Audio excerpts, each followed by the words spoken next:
गुरुदेव जी राधे राधे। गुरुदेव मेरा कल का क्वेश्चन था एक कि हमारे को कर्मों के अनुसार फल मिलता है जहाँ की हमारे को ग्रहों के हिसाब से फल मिलता है। कर्मों के अनुसार से तो गुरु जी ये कर्मों से हिसाब से हमारे को फल मिलता है। तो जो धरती है जब वो सूरज के इर्द गिर्द ज्ञान कहता विज्ञान कहती है घूमती है, तो जो हमारे ग्रह के क्या उधर स्थिर है, जेकर स्थिर है तो सृष्टि पृथ्वी के साथ साथ जितने जीव जंतु हैं, हम लोग हैं, पेड़ पौधे हैं, कि उनकी सृष्टि के जब सामने आते हैं क्या उनका प्रभाव पड़ता है हमारे पर? भाई प्रभाव क्यों नहीं पड़ेगा। देखो ना, ऐसा है कि बहुत बड़ी आग जल रही है, जंगल में आग लगी है और आप वहाँ से निकलोगे तो आग की गर्मी आपको लगेगी कि नहीं जी। और कहीं चारों ओर बर्फ है, हिमालय है जी। और वहाँ से निकलोगे तो सर्दी लगेगी कि नहीं लगेगी। फिर ऐसी है।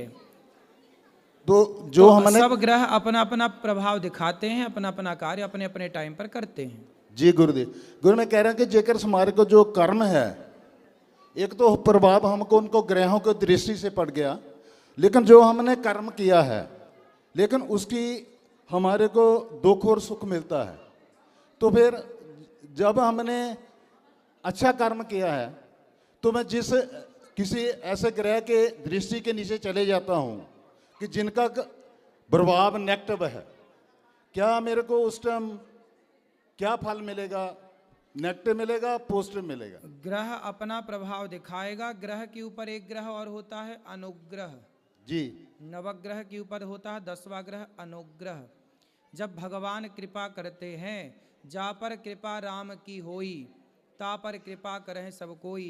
प्रतिकूल ग्रह हैं और भगवान की आप शरण में हैं, भगवान की कृपा है तो प्रतिकूल ग्रह भी आपके अनुकूल हो जाते हैं, वो दुष्प्रभाव नहीं दिखाते। तो भगवान की शरण में जाओ, ग्रहों के चक्कर में काहे पड़े हो। जी। तो एक क्वेश्चन है कि जब कोई कहता है कि जो शिवलिंग है जब उनको जल प्रवेश करते हैं, क्या 12 बजे के बाद जल प्रवेश करना चाहिए या नहीं करना चाहिए? जल 12 बजे के दिन के 12 बजे के बाद उनको जल प्रवेश अरे भाई, जल चढ़ाने का सही वक्त सुबह का टाइम है। सूर्य अर्घ्य तो 3 बार दिया जाता है, सुबह दोपहर शाम, त्रिकाल संध्या में। लेकिन फिर भी जलवल चढ़ाने का, शंकर जी को जलवल चढ़ा के सवेरे, और फिर सवेरे टाइम है, सुबह बढ़िया 10 बजे के पहले पहले सब हो जाए। सवेरे कितने बजे जागते हो जी? तुम कितने बजे जागते हो? हम तो सुबह 4 बजे जाग जाता हूँ। तो फिर 12 बजे की बात काहे कर रहे हो? 12 बजे के ऐसे कोई सन्यासी ऐसे कहते हैं कि 12 बजे जब मंदिर में कोई चले जाता है तो कहते हैं 12 बजे के बाद जल नहीं सवेरे जल्दी नहा धो के जल चढ़ा दिया करो पहले। जैसे लेडीज जाती हैं उनको बोला कि नहीं करना चाहिए। अरे लेडीज तो और जल्दी उठती हैं, वो तो जल्दी और उठ के नहा के और चढ़ा देती हैं जल। जैसे मंदिर में हम लोग खुद गए, कई ऋषि ने किया कि अब 12 बजे के बाद जल नहीं चढ़ाना है, हम तो उस बेस पे आपसे पूछे। नहीं, अब देखो महाकाल मंदिर में तो भीड़ है 12 महीने, और 12 बजे के बाद सुबह से लेकर शाम तक जल चढ़ते ही चढ़ता है। ठीक है, चढ़ाने में बुराई नहीं है। भगवान को, शंकर जी को जल बड़ा प्रिय है, कभी भी चढ़ाओ, कोई बात नहीं। राधे राधे।